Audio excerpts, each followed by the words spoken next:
G'day folks. There have been inquiries about the mechanical point system and how it would be possible to fit micro switches or indeed any other sort of switch to the system so that you could change the polarity of points.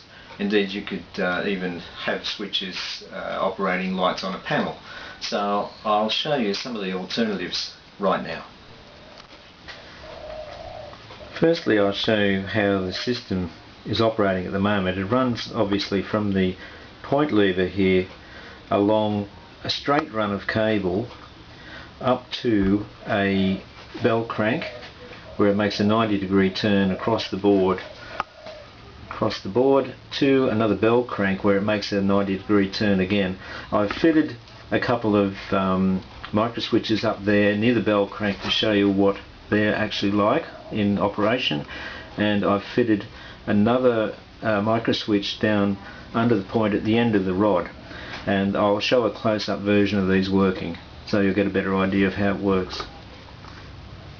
Right, number one, I've got a short length of 0.9 of a mil wire, and excuse the shaky handheld, and I've run that wire through a bit of cable, which is the sort of cable they use to put up temporary curtains in buildings. It's a stretchy sort of cable with a plastic coating, and the wire runs quite effectively through that.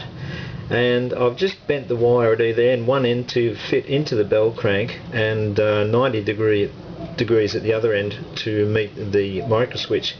And you can see as the crank moves, it operates the switch. It's quite effective actually. So I mean, you can place that switch anywhere in that area.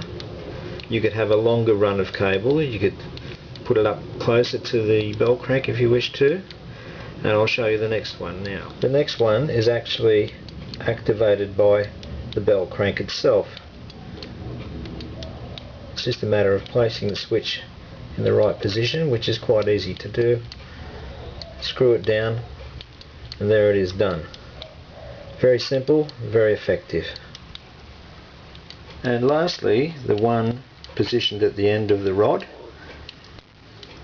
It's again very easy to do if you've got the room to do it, and it's a very positive movement. There's no issues with sort of placing it in the right position.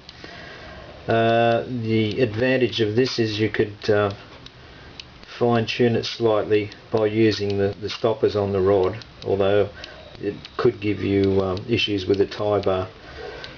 Anyway, it's quite easy to do.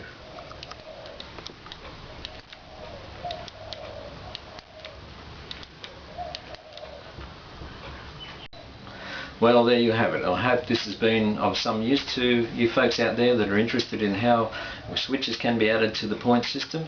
If you have any further questions, feel free to pass them on to me and I'll try my best to answer them. Cheers, Gormo.